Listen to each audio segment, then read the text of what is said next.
ថ្ងៃនេះមកចែករំលែកពីរូបមន្តធ្វើយ៉ាអ៊ូរបស់ខ្ញុំដែលជារូបមន្តដែលខ្ញុំធ្វើលក់រាល់ថ្ងៃក៏ប៉ុន្តែថ្ងៃនេះខ្ញុំបើកបង្ហាញពីវិធីធ្វើចែកជូនបងប្អូនទាំងអស់គ្នាហើយបងប្អូនដែលធ្លាប់ញ៉ាំយ៉ាអ៊ូរបស់ខ្ញុំអាចដឹងរសជាតិបានហើយថារសជាតិបែបណាមុននឹងចូលដល់វិធីធ្វើខ្ញុំចង់ប្រាប់បងប្អូនថានេះគឺជាវិធីធ្វើយ៉ាអ៊ូប្រភេទរាវមិនមែនជាប្រភេទយ៉ាអ៊ូខាប់ប៉ែប៉ែទេបើជាយ៉ាអ៊ូខាប់ប៉ែប៉ែបងប្អូនគឺមានវិធីធ្វើផ្សេងពីនេះហើយរូបមន្តផ្សេងគ្នាខុសគ្នាបន្តិចប្រភេទយ៉ាអ៊ូនេះបងប្អូនអាចញ៉ាំរាវឬក៏ចង់ញ៉ាំកកអាចដាក់ក្នុងទូកកបានទឹកដោះគោស្រស់កំប៉ុង1កំប៉ុងដោះគោខាប់1កំប៉ុងទឹកដោះគោស្រស់កណ្ដាល1លីត្រនិងយ៉ាអ៊ូ2កំប៉ុងយើងជ្រើសរើសយកប្រភេទយ៉ាអ៊ូដែលមានរសជាតិដើមគឺរសជាតិ original 1កំប៉ុងនេះទម្ងន់វា135ក្រាមអញ្ចឹងខ្ញុំដាក់2កំប៉ុងស្មើនឹង270ក្រាមបន្ទាប់មកយើងដាំទឹក1លីត្រឲ្យពុះពេលពុះរួចហើយបងប្អូនត្រូវលើកទឹកនេះចុះរួចហើយដាក់ទឹកដោះគោខាប់1កំប៉ុងចូលភ្លាមៗតែម្ដងយើងដាក់ដោះគោខាប់ចូលយើងធ្វើការកូរវាទៅតែមួយជុំមកបានហើយរួចហើយយើងចាក់ទឹកដោះគោស្រស់កំប៉ុង1កំប៉ុងចូលទាំងអស់តែម្ដងហើយកូរទៅតែមួយជុំដូចគ្នាបន្ទាប់មកចាក់ទឹកដោះគោស្រស់កណ្ដាស់ហ្នឹងចូលពាក់កណ្ដាលគឺវាស្មើនឹងទឹកដោះគោស្រស់ហ្នឹងកន្លះលីត្ររួចហើយយើងធ្វើការកូរវាទៅតែមួយជុំហ្នឹងបានហើយគឺកុំកូរវាត្រឡប់ចុះត្រឡប់ឡើងណាបន្ទាប់ពីហ្នឹងយើងត្រូវការឆ្នាំងមួយទៀតដើម្បីចាក់យ៉ាអ៊ូរបស់យើងចូលជាមួយគ្នាទាំងពីរកំប៉ុងហ្នឹងហើយរួចហើយចាក់ទឹកដោះគោស្រស់ដែលនៅសល់កន្លះលីត្រហ្នឹងចូលលាយចូលជាមួយគ្នាឲ្យសព្វពេលកូរយ៉ាអ៊ូហ្នឹងគឺយើងកូរទៅតែមួយជុំដូចគ្នា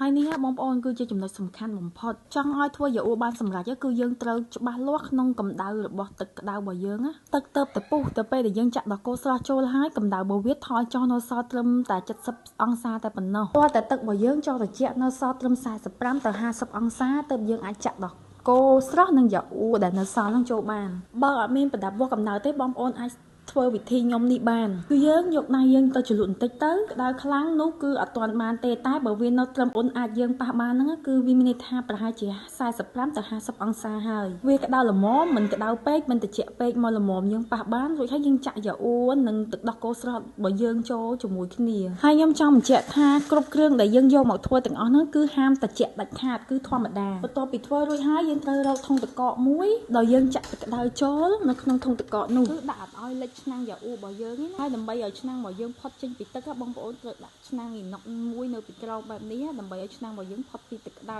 គឺអត់ឲ្យវាប៉ះទឹកក្តៅទេរួចហើយយើងដាក់យ៉ាអ៊ូរបស់យើងចូលនៅក្នុងធុងទឹកកកនេះហើយគ្របវាឲ្យជិតមិនត្រឹមតែគ្របគម្របទេបងប្អូនត្រូវគ្របកសែងស្អាតនៅពីលើនឹងឲ្យបាន3-4ជាន់ទៀតគឺកាន់តែល្អហើយយើងគ្របវាស្ទីមវាទុកនៅក្នុងធុងទឹកក្តៅនេះរយៈពេល8ទៅ10ម៉ោងហើយកុំបើកវាមើលឲ្យសោះឥឡូវហ្នឹងយើងមកចាប់ផ្ដើមអ៊ុតយ៉ាអ៊ូរបស់យើងរយៈពេល10ម៉ោង